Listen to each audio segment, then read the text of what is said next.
Here are the top 10 most powerful Necrons as of the current setting of Warhammer 40K. That's the intro. Yeah. You want more? Nah. I thought so. Let's get to it. At number 10 we have Anraker.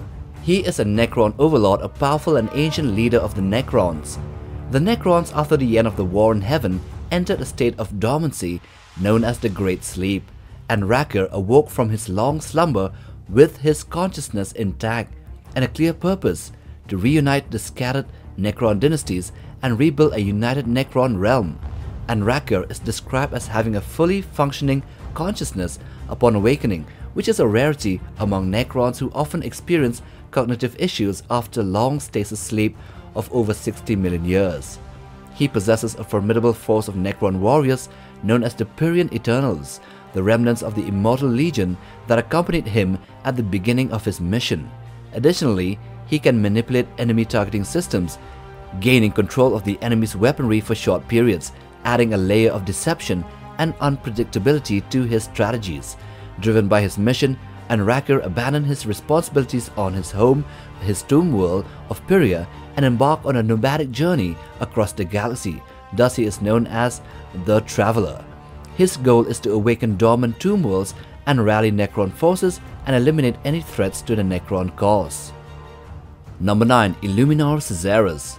Caesarus, a powerful cryptech technomancer, was responsible for the twisted fate that led to the Necrons biotransference. Caesarus played a key role in developing the process of that technology, that biotransference, which turned the Necron tier into the immortal but soulless robots called the Necrons. However, Caesarus did not see this as a sacrifice, but as the first step towards his personal ascension to a Catan-like godhood. He seeks to unravel the mysteries of life that elude him, and he harbors ambitions of evolving into a god of pure energy. Also, his expertise in augmenting Necron technology, especially weaponry and mechanical bodies, is unparalleled. In combat, Caesarus wields an Eldritch Lance, a staff-like weapon capable of producing a directed energy beam that can pierce almost any armor. Also, he possesses the Gaze of Flame, a defensive technology that emits an eldritch flame to deter attackers. His true power lies in his intimate knowledge of anatomical structures, enabling him to enhance the abilities of his fellow Necrons. While not the most fearsome in direct combat, his influence can turn the tide of battle by making Necron forces under his command more effective and resilient. Number 8. Ahotech. He is a Necron overlord and the presiding regent of the Necron Subekar dynasty, located in the Jericho Reach during the 41st millennium. Throughout the War in Heaven, he carefully advanced his position over rivals within the Necron hierarchy, ultimately ascending to a position of great influence. Ahotech's cunning tactics even led to setbacks for his rivals during the final confrontation within the depths of the webway. As the regent of the Subekar dynasty, as of the present, he is a consummate schemer and a master of intrigue. He is known for his brutality in dealing with enemies, both within his own dynasty and among other factions. Despite his ruthless nature, he cannot turn against his own Pharaoh, Ahmontech, due to the command protocols burned into his thought engrams. These protocols prevent him from acting against his lord as long as Ahmontech lives. Ahotech is not overtly keen on engaging in physical combat, viewing it as a crude affair. However, when forced into battle, he fights with a highly refined manner, adhering to the ancient martial codes of the Necron tier. He uses arcane weapons of mass devastation to dispose of lesser enemies, reserving physical combat for opponents worthy of his skills. Number 7. Trazyn the Infinite. Trazyn the Infinite, the troll of Warhammer 40K, is considered a formidable and enigmatic character within the Necron faction. His unique abilities, coupled with his advanced technology and devices, especially the Tesseract Labyrinth, sets him apart from other Necron overlords. His collection of rare and powerful items, along with his expertise in manipulating time and space, makes him a challenging opponent. Trazyn is a cryptech and Necron technomancer, and is known for his unparalleled mastery of Necron technology. He has a deep understanding of the complex machinery and the arcane devices of his race. He has shown the ability to manipulate dimensional technology as well, allowing him to store entire environments, even cities and planets, living beings, or objects within his Tesseract Labyrinth, a pocket dimension of his own creation. How powerful is he? Well, he has trapped Custodes, cloned Primarchs, Necron Destroy Lords, even another overlord called Akanabek, and countless warriors from all races. If having all of them like puppets and living room decor isn't power, then I don't know what is.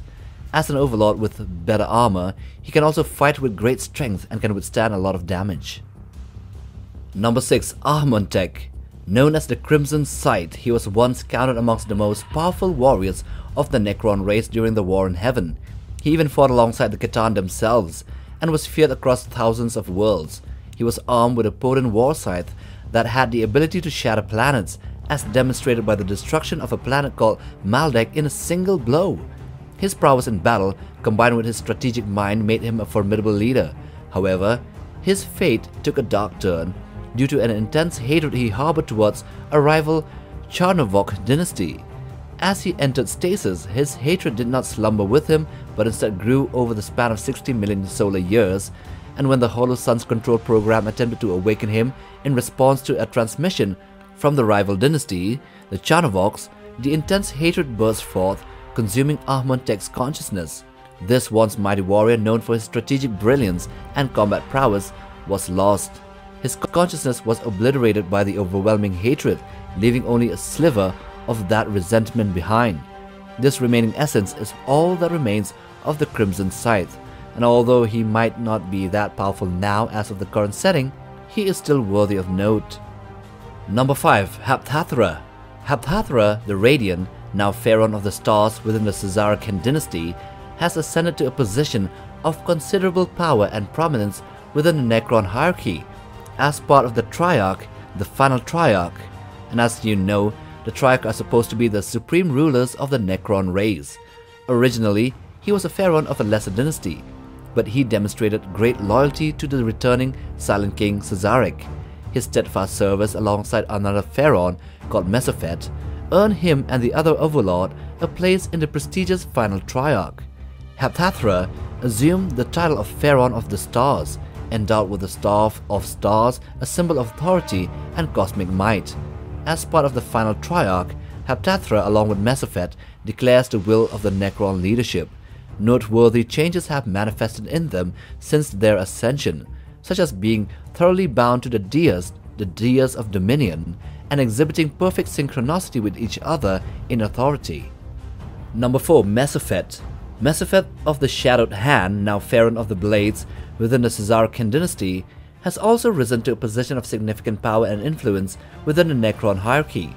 Originally the Pharaoh of a lesser dynasty, his unwavering loyalty to the Silent King Caesaric resulted in his selection to join the final Triarch, a prestigious and elite group. Upon his elevation, Mesophet's original dynasty was assimilated to the Caesarican dynasty, and he was entrusted with the Scythe of Dust, a symbol of authority and might. Alongside Pharaoh Heptathra, Mesophet now stands upon the dais of dominion, proclaiming the will of the final Triarch. Bound to the dais, he and Heptathra exhibit a remarkable synchronicity in their actions and speech, puppets of the Silent King. Their voices have taken on new tones of command, and they consistently and unquestioningly support Caesaric's plan. As such, transformations are attributed to their elevated status within the final Triarch, a position that wields considerable authority over all Necrons. Number 3. Altix.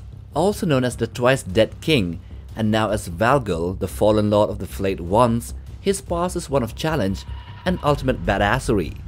Originally born to a pharaoh called Unas, he attempted to usurp his father and brother, leading to his exile. Later, during a chaotic period, he returned to a crumbling Aethakis dynasty which he belonged to and sought to restore order. However, the Flayer curse affected his father and a lot of his dynasty's Necron followers, and when he tried to save his dynasty by usurping again the throne, he was instead imprisoned, but later escaped. Altix, alongside his brother Dejorceres, defended Antikif, which was the throne world, against an imperial crusade, and during the chaos of battle, he successfully activated the Ghost Wind, which was an empty dimension of darkness, kinda like subspace. He was also killed at the same moment of activating the Ghost Wind protocol, but miraculously rose up again from the dead and found that he has succumbed to the Flayer curse.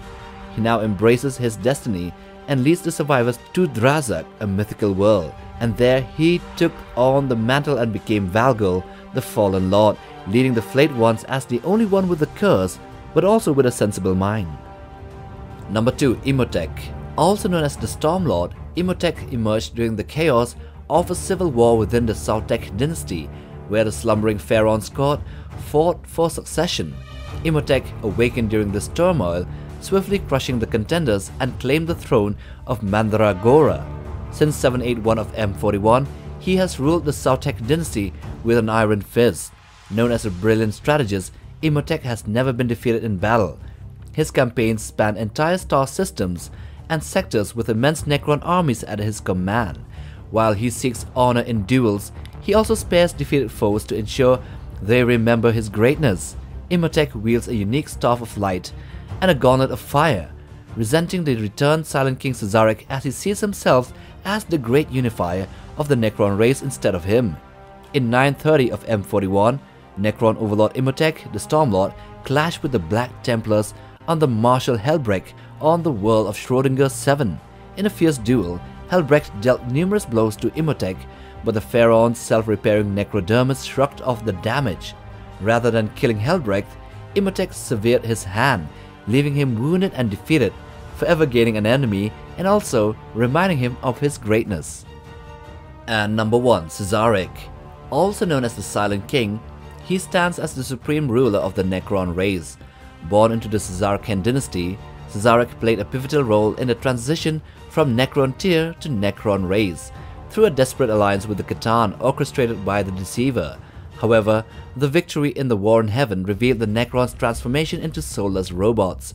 After defeating their star gods the Catan, he ordered the Necrons into the Great Sleep, awaiting a future era for their return to dominance. Rather than joining in the slumber, Cesaric embarked on a self-imposed exile in the intergalactic space, a void between galaxies, laden with grief for what he had done to his people.